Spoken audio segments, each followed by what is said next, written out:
There is one photograph from Australia's war in the Pacific that is almost impossible to forget. It shows a prisoner kneeling on a beach in New Guinea. He is blindfolded. Behind him, a Japanese executioner raises a sword. The prisoner was Sergeant Leonard George Siffleet, known as Len. For some time, the photograph was misidentified. It was said to show another Australian, but in 1945, the man in the image was positively identified as Len Siffleet, a special operations soldier, radio operator, and husband-to-be, killed during a secret mission behind Japanese lines.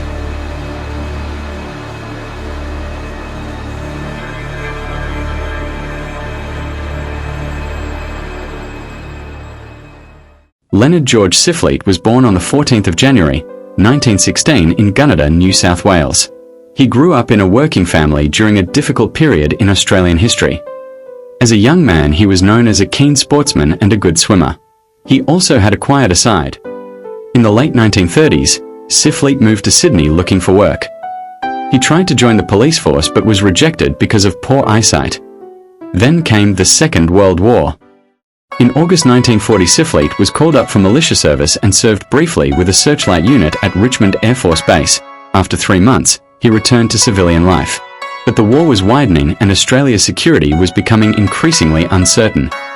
After the death of his mother in 1941, Len and his sister Pearl helped care for their 2 youngest brothers. That same year, Len decided to enlist again, this time in the Australian Imperial Force.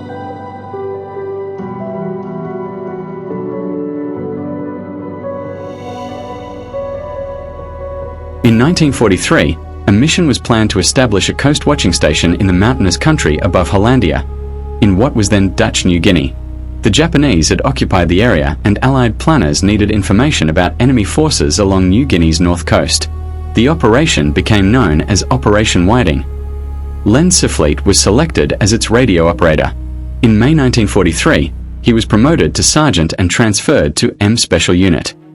By then, he and his party were already deep in New Guinea, trekking through some of the most difficult terrain in the world. The mission was not a dramatic commando raid in the Hollywood sense. It depended on patience, secrecy, and cooperation from local natives. The team had to move through jungle and mountains, avoid Japanese forces, find a safe position, establish communications, and send intelligence back to Allied headquarters. But behind enemy lines, secrecy is fragile. A stranger notices a track. A rumor spreads through a village. A guide changes allegiance. A radio transmission is heard. One small breach can destroy a mission. By mid-September 1943, the mission was in danger. Siffleet's party, traveling with another special operations group toward Adape, was discovered by local people. Accounts of the exact circumstances differ, but the result was clear. The party had been exposed.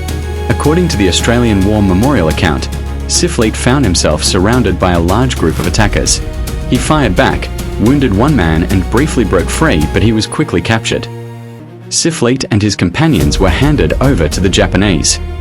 They were taken to Malal, near Adape, where they were beaten, interrogated, and imprisoned. The available accounts suggest that Siffleet revealed little of value under questioning. For a radio operator on a clandestine mission, capture was especially dangerous. He could possess information about other teams, intelligence networks, radio procedures, and Allied plans. He remained a prisoner for several weeks.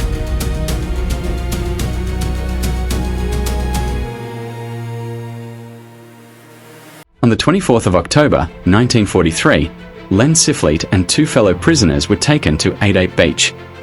It was after 3 o'clock in the afternoon. They were brought before Japanese and local onlookers. Blindfolded, they were forced to kneel. Then they were executed by beheading. Siffleet was 27 years old. A Japanese soldier photographed the moment immediately before Siffleet's death. The image was not made for an Australian audience. It was found later, in 1944, on the body of a dead Japanese soldier. When it reached Allied hands, the photograph became one of the most disturbing visual records of the war in the Pacific. The photograph presents an unbearable final moment, but it should not be the whole story. Len Siffleet was not simply a victim in an image. He was a trained soldier, a signal specialist, a member of a clandestine operation and a man trusted to undertake dangerous work far from home. He was also a man loved and respected by his family and friends, a man with hopes and dreams and a loving fiancée waiting for his return. The photograph captures his final moments. It does not define the man or his life.